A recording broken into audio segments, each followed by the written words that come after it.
Good morning. Today is Tuesday, March 20th, 2018. And I find myself once again feeling like there is not enough time in this world.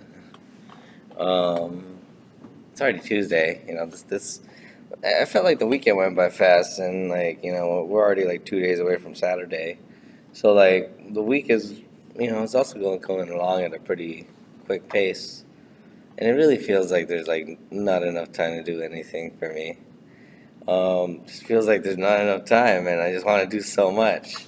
I try to get as much done as I can, but with back to school night coming up or open house coming up in 3 days, you know, um, I think I'll have some free time, especially since I kind of already the classroom. I think is fine the way it is. I don't think I'm gonna like. In the past, I've usually like really went out of my way to make things like really nice and perfect, but I've always found my turnout to be extremely small, like maybe like 4 or 5 students, and that's really it. Um, and I'm just gonna try and save my energy. Um, so I've been doing this new project, at least a personal project, in the same vein as like my month of relaxation from December. Um, this one is focused on me once again. Um, I recently finished Ready Player One by Ernest Cline, and I find it very inspiring, mainly because he's a massive nerd, and he's older than I am. He's from the '80s, so he did a lot of '80s nostalgia. Surprisingly, I knew most of it too, just because I'm just as like obsessed with like all these like nerdy things and all these like little minutia of pop culture, especially old pop culture, that I was like, you know what, I need to get on his level. So I've been reading Game of Thrones. I finished Ready Player One. I'm working on Borderlands 2. I gotta fill in like a show just to start geeking out on, and like I'm really gonna try and find Firefly and start watching that. But that's exactly what I mean about like there's not enough time to do anything. I mean, I know I got spring break coming up, but that's already gonna be taken up by PAX, which is a major video game expo. And I'm going to take that opportunity to really geek out, like really get back in touch with my video game side and really play some video games, really enjoy, maybe even meet some people. That's going to be like my big thing, that's my big shtick. So I'm really excited just to, geek out, be like a gamer again. Um, and it's just so interesting just because I feel like I gotta do it, and it's just like I wanna get back into that. So I'm making it a point to really just be super nerdy, like ooze it out, like I don't know if I ever showed you this, but my hall pass is a magic card. It's kind of messed up now, but the kids. That's how the kids are. That's a magic card, and what else is there? Not so much. I don't know.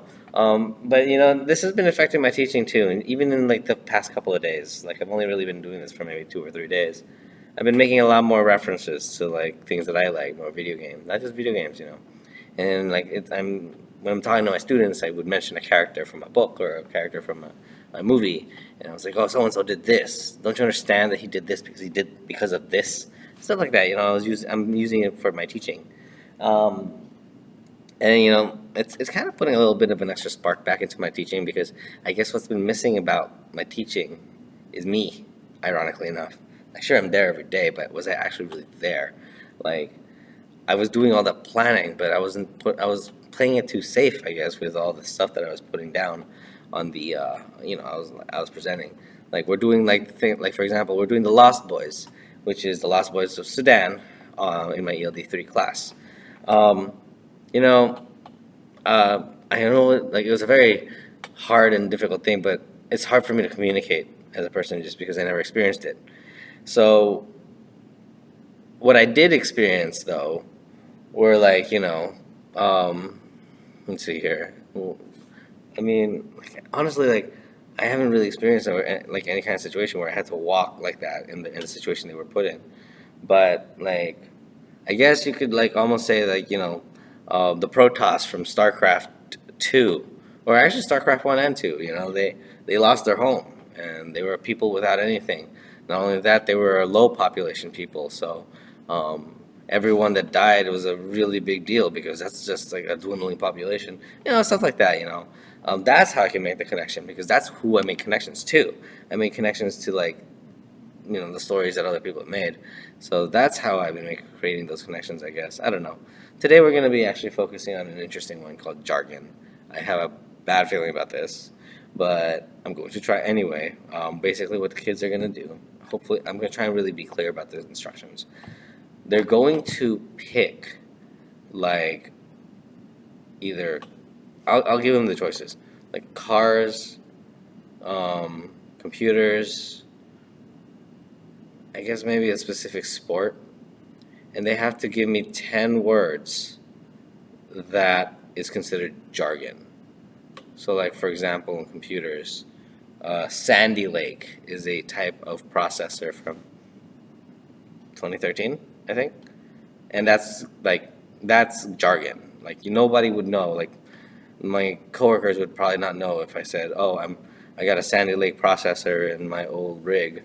They're not gonna know what that means, right? So that's what I mean as things. So I guess after this vlog, I'm going to, like, talk about that for a while, and I'm gonna actually, like, make a list, and then I'll show it off to them.